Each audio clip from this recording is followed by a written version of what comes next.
ሰላም ጤና ይስጥልኝ። ይህ የተከዜ ቲዩብ ነው። ለአፄ ቴዎድሮስ ስለ ብዙ ስራዎቻቸው አሟጋች ነገር ሲፈጠር ጀግንነታቸው ብቻ ሁሉም ተስማምቶ መስክሮለት ከምጉጡ ወጥቷል። ያ የስድብ ማት የሚያወርድባቸው ዶክተር ሄነሪ አስተለን እንኳ ካሳ በእነዚያ ጊዜዎች ያሳያቸው ፍርሃት ጨርሶ የሌለበት ጀግንነትና የጦርነት ስልት ወዳጆችም ጠላቶችም እንደሚያደንቁትና እንደሚያጨበጭቡለት አድርገውታል ይላል። በአፄ ቴዎድሮስ ጀግንነት የማንም ብር የማንም አፍ ምስክር ከሚሆን እረፍት የማይባል ነገር ሳያውቁ በየአቅጣጫው ተንከራተው አንድ ያደረጉት የኢትዮጵያ አፈር ይመሰክራል። አንዳንድ ሰዎች አፄ ቴዎድሮስን ጥቁሩ ናፖሊዮን ይሏቸዋል። አንዳንዶቹ ጠቅላላ ስራቸውና መንፈሳቸውን የሚመሳሰለው ከታላቁ ጴጥሮስ ጋር ነው ይላሉ። ምናልባት ከጴጥሮስ ጋር የሚያመሳስሉባቸው አንዳንድ ነገሮች አሉ። ከናፖሊዮን ጋር ግን ብዙ መመሳሰል ያላቸው አይመስሉም። ናፖሊዮን የተነሳው ነፃነት፣ እኩልነት፣ ወንድማማችነት በሚሉ ቃሎች አንድ በሆነና በሰለጠነ ሕዝብ መካከል ሲሆን የሕዝቡን ሙሉ ድጋፍና ኃይል ይዞ ያን ያህል ድል አገኘ።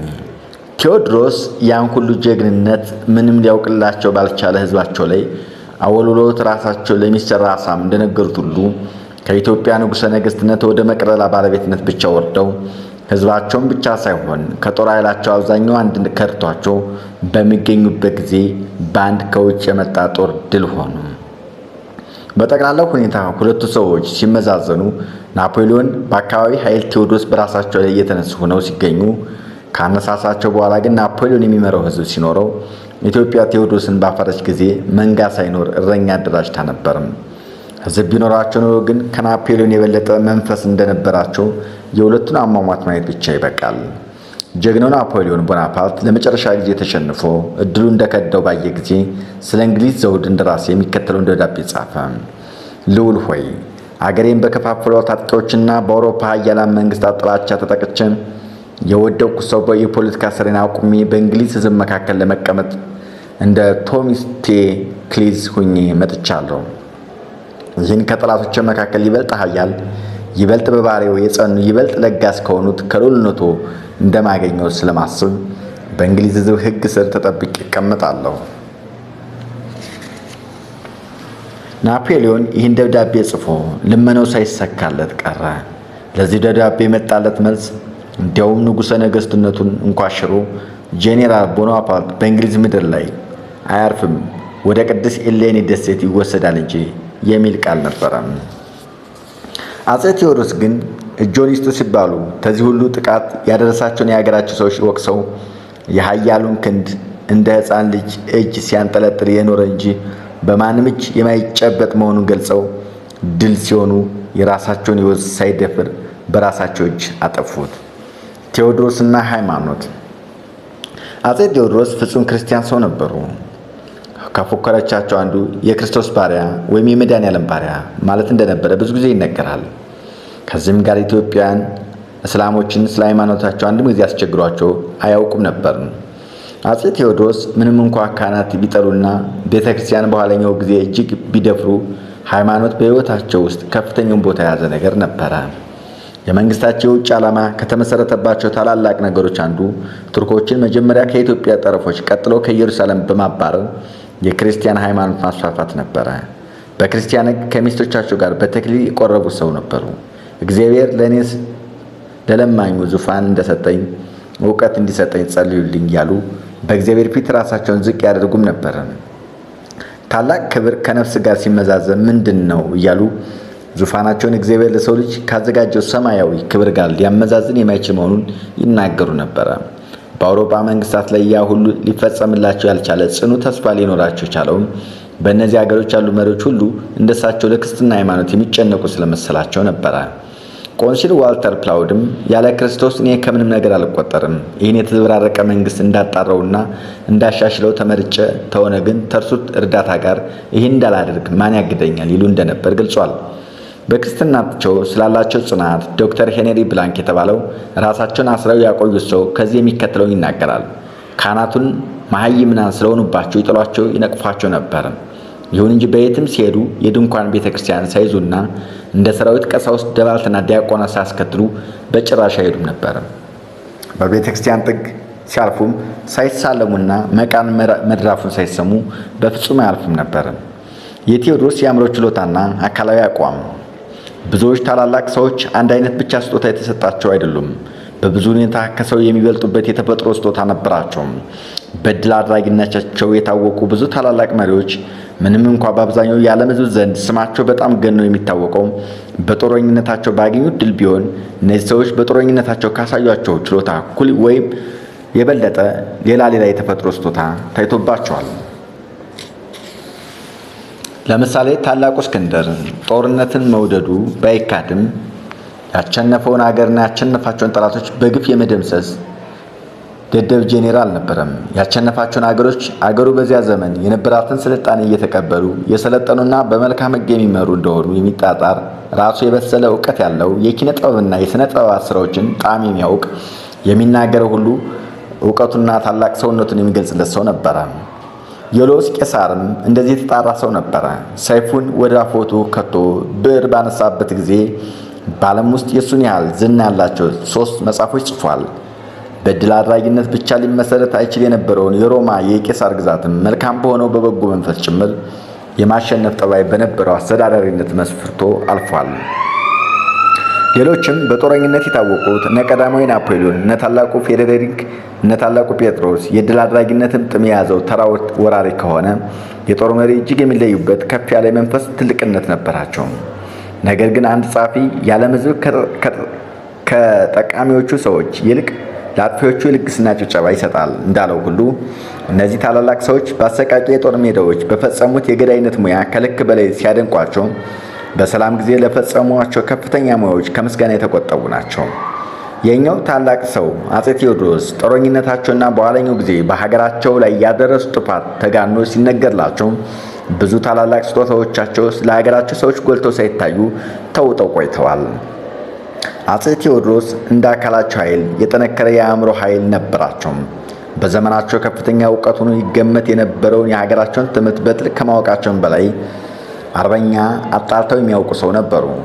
የአረበኛ ቋንቋ ችሎታቸውን ሰው የማይታወቅ የኢትዮጵያ ጽፎት የጣሊያዊ ፕሮፌሰር ፋሲል ያሳተሙት መጽሐፍ አረበኛ ትንሽ ሰሙ ነበርና ብሎ ሲያልፍ በአረበኛ ቋንቋ ያነጋገሯቸውን ወደ አረበኛ የተረጎሙ ደብዳቤያቸውን ተርጉሞ በአረበኛ ራሳቸውን ሲያዩአቸው እንደሚሰራ ሳም ጥልቅ የሆነ የአረበኛ ቋንቋ ችሎታ እንደነበራቸው ገልጸውታል።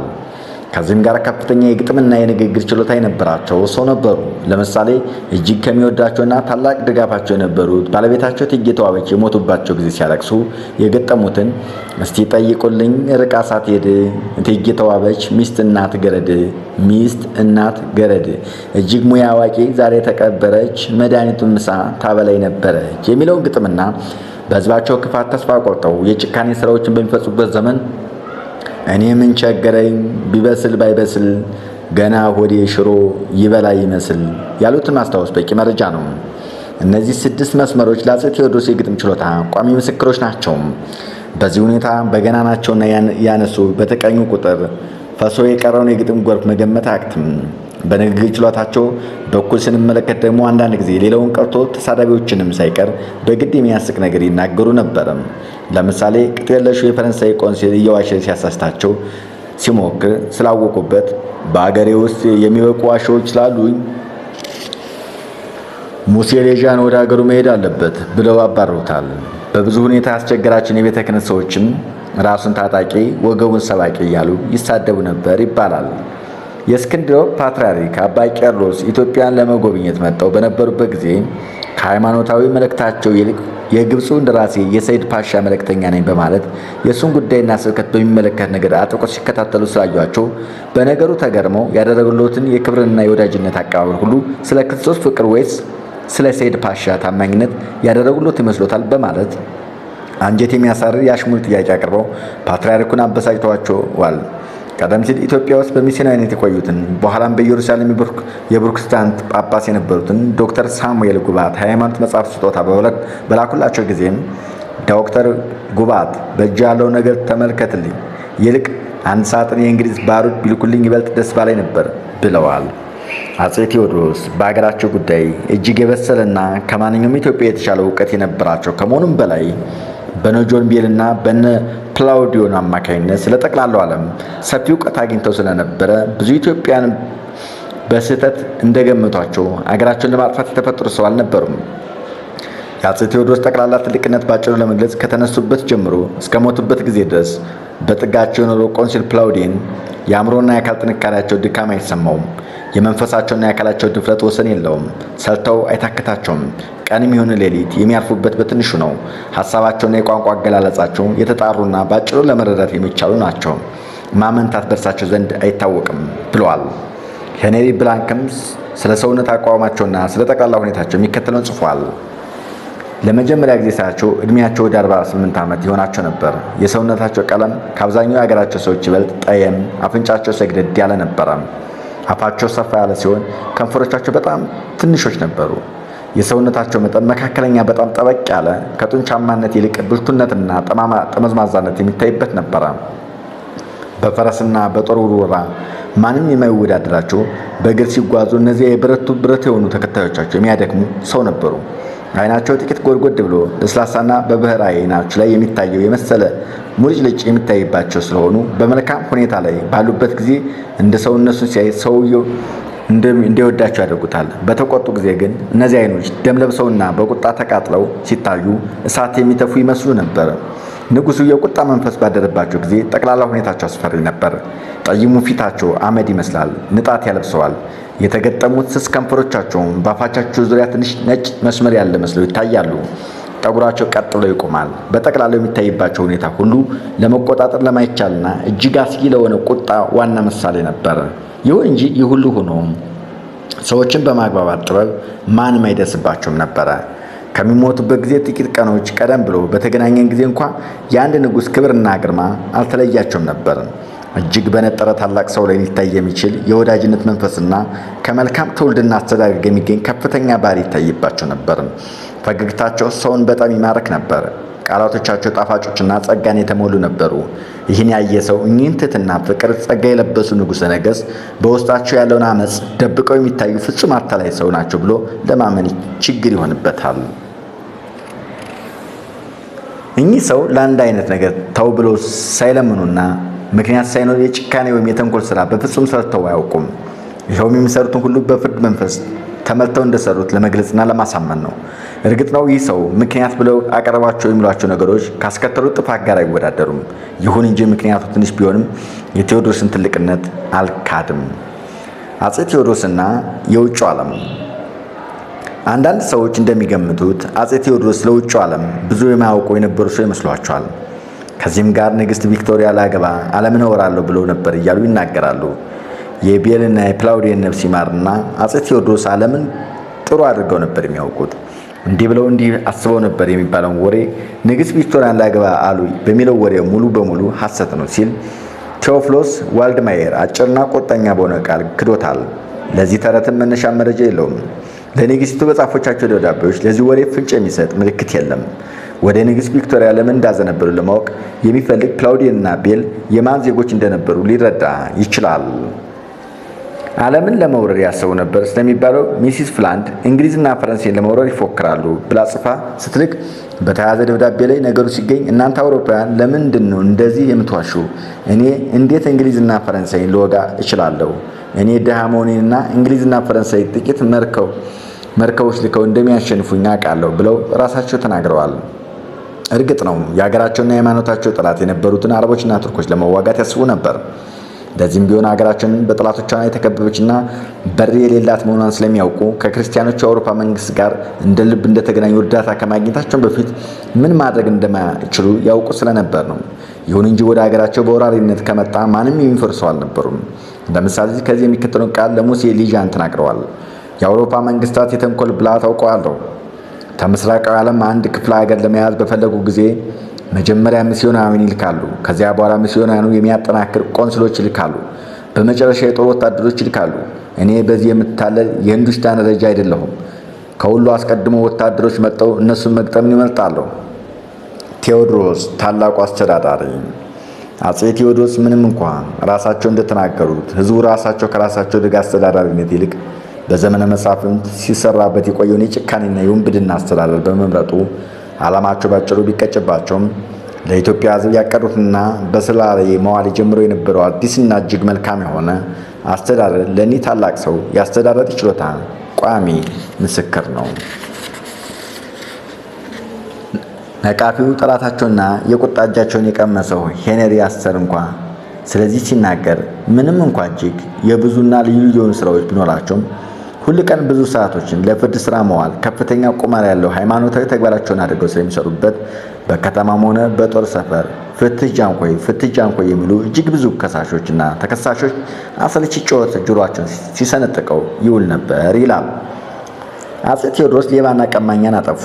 ባሪያ እያለ በሰው መነገድ እንዲቀር አደረጉ። ወታደርና ሹም ሁሉ በደሞዝ እንዲተዳደር፣ የሰላማዊ ሕዝብ ሰላምና ንብረት በማንም እንዳይደፈር፣ ጉቦ መማለጃ የሚባል ነገር ጨርሶ እንዲጠፋ አደረጉ።